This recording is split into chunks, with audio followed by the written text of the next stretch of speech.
Hello, Hello. Charlotte. Hey. How are you? Yeah, I'm okay. Thanks. How are you? Yeah, doing well, thanks. Thanks for taking the time to have a chat with me about your situation. I know we interviewed last year uh, Yep. after you ran that 2:25:38, I think it was. Yep. When you say that British athletics, you feel that British athletics has thrown you under the bus, can you describe what that means to you? Yeah, I mean, in the UK, we obviously have a different system to in the US where we do have a trials race, but it's only top two across the line with the qualifier that go to the Olympics automatically. And then there's a third discretionary spot. Obviously, at the trials, only one person had the time and they won. So they were automatics, Stephanie Davis. And then the other two spots were basically up for the selectors to decide. And there were three of us sitting out of the trial with medical exemptions, myself being the second fastest of one of them. Yeah, basically I picked up a stress response injury in my femur in January, and I was advised by British Athletics Medical to have 6 weeks off. It wasn't that painful, and I did feel like that was a bit too long. I thought I could have less time off, but they assured me if I took 6 weeks off, that if no one ran the time at the trials, I would be in one of the spots for the Olympics, and that I needed to take the time. So I basically did every single thing that they said, pretty much. I took 6 weeks off. I rehabbed back exactly how they wanted me to do, which isn't what I would usually have done. I would have probably done a little bit less rehab and more running. Yeah, I missed the trials. No one ran the time, and so I kind of thought that meant that I would go in one of the spots, and then they picked someone else who was a minute and 20 seconds slower than myself, also has no championship experience over the marathon. So I just felt a little bit like it was very unfair, considering the fact that all three of us sat out of the trials with the medical exemption, and they picked someone else who was slower than myself over me. Thanks for recapping that. So you ran 2:25:38 during the. Did you have a gap where the pandemic hit and the qualification window was closed for a while? Yes, I ran that 225 in 2019 in April. London Marathon. Yeah. And then I did have a gap. I went to Doha and unfortunately did drop out of Doha. It was horrible, and had really bad stomach issues. So that wasn't ideal, because yeah, then obviously was aiming for London Marathon in April 2020, and the pandemic hit. I did pace Nagoya Women's Marathon to 28K in March at 2:20 pace, which was pretty fun and a good workout. And I also did Maragami half marathon in February of 2020, and I ran 68:23 That's your for PB. yeah, my PV is 68:08 from Great North Run, but it doesn't count because the course is the course isn't eligible for personal best. So my actual official PV is that, 68:23 from Maragami. So I was second there, and then paced in Nagoya, and then the pandemic hit, obviously no races. And then basically my plan was to get ready for the Olympic trials, which were in March just gone, but then I obviously picked up the injury, so couldn't race the trials. It wasn't a full-on fracture, but so I was lucky and I caught it early. It was just a grade 2 stress response, so not full-on fracture, which was very lucky. Yeah, for sure.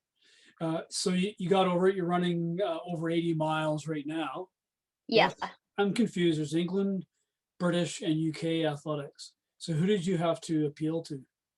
Yeah, it's British Athletics. They're also called UK Athletics. Okay. I'm not sure what the official, I think it's British Athletics official name, but they used to be called UK Athletics. But yeah, so I had to appeal to them. And basically I got the notes from the meeting. And in the meeting, it doesn't say who, but someone said that I was only running 30 minutes and that I was 8 weeks away from full training. When in fact, my coach sent an email to the selection panel literally a week before the selection and told them what training I was doing. And yeah, like I said, last week I ran 83 miles and I'm definitely doing more than 30 minutes.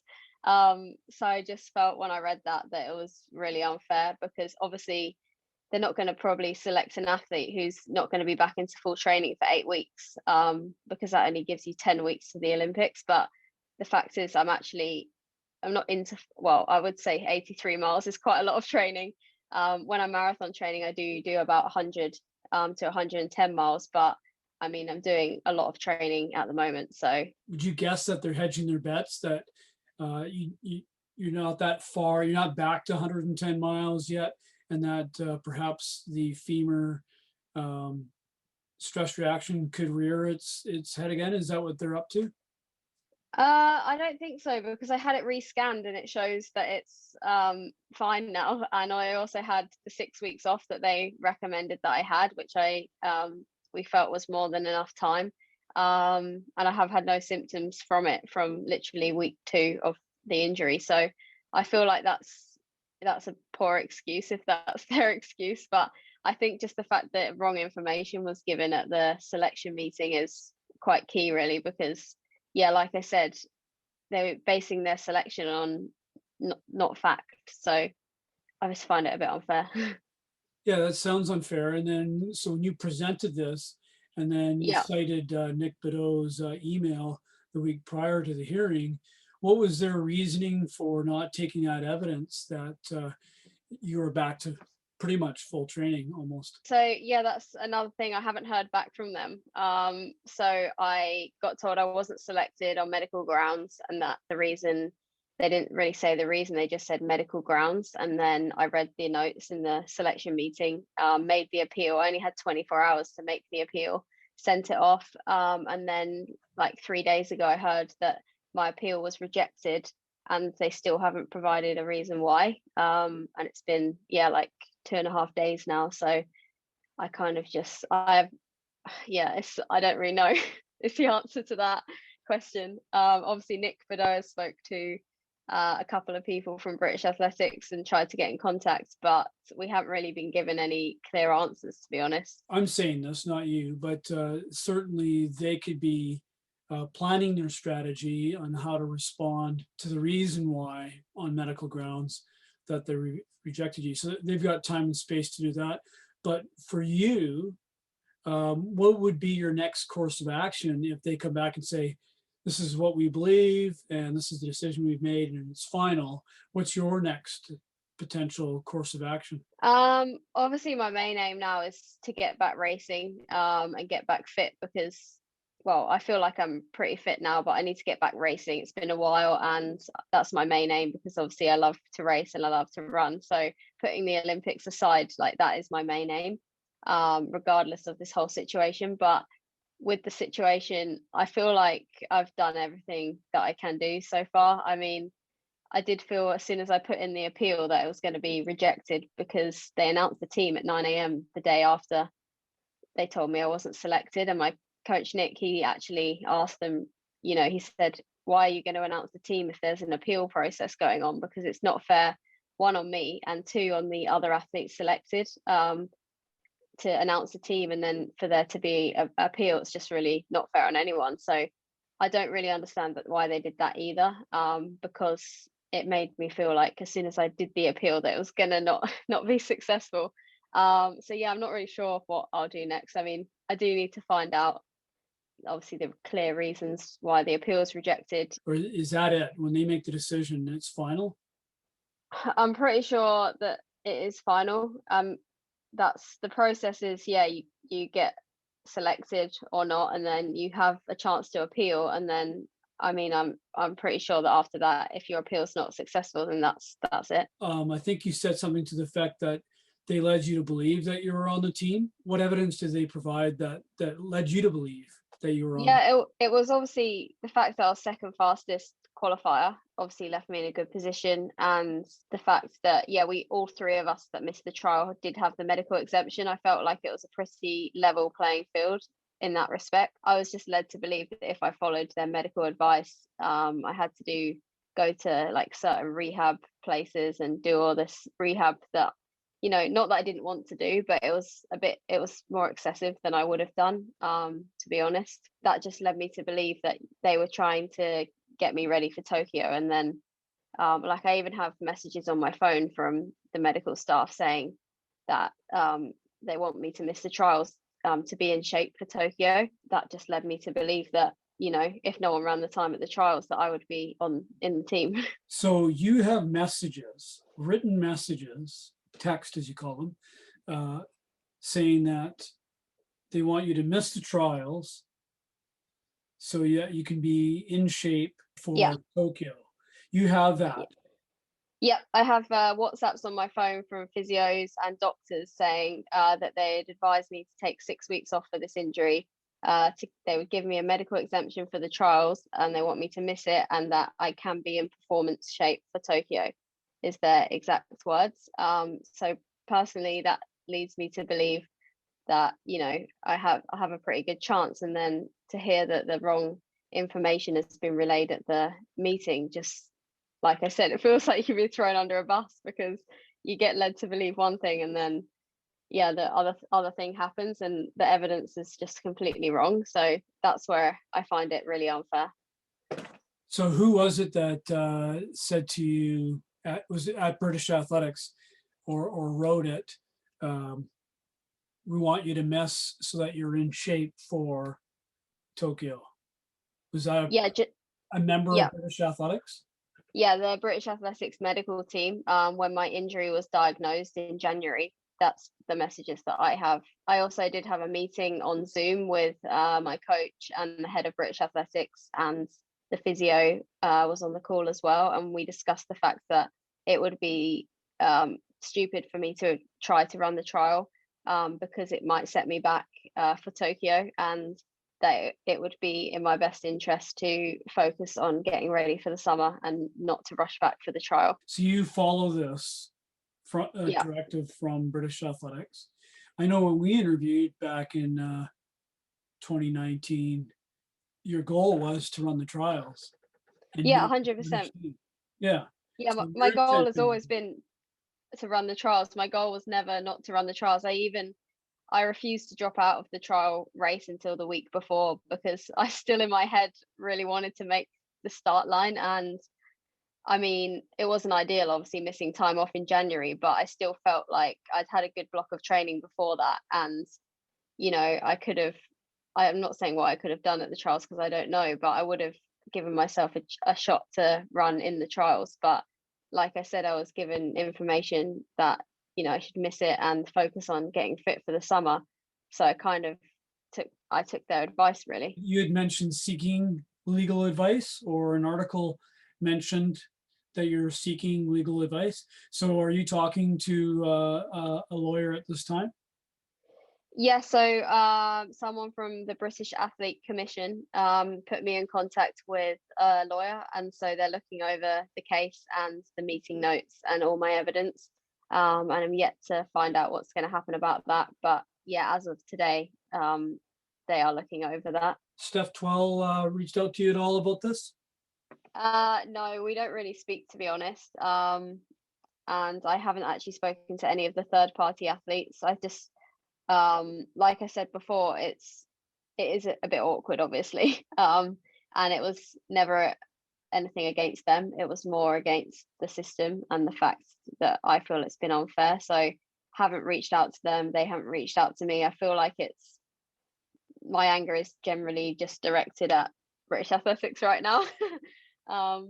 And just feel disappointed, really, in the way that this has come about. When has British Athletics said that they're going to come back to you with an explanation? They said within 5 working days. So I mean, I think I got the email on Tuesday night, so 5 working days from there, which I also find really unusual and strange, because they obviously had a meeting, and so the reasons why my appeal was unsuccessful were presumably decided in that meeting. So I don't see why they couldn't provide me with the information straight away. And also on that, I was only given 24 hours to write an appeal letter with evidence, and they obviously get 5 working days to write why they rejected it. So another reason why I just think the whole process is quite unfair. Yeah, it does sound unfair. They get 5 days and they have a committee.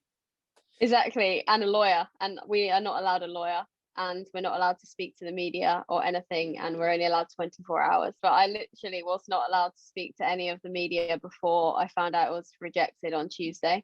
So I was only allowed to speak to, I guess, family. So no help. I wasn't allowed any legal help either to write the appeal. It was no legal representative, just 24 hours to get this across, and then they get 5 days with a lawyer.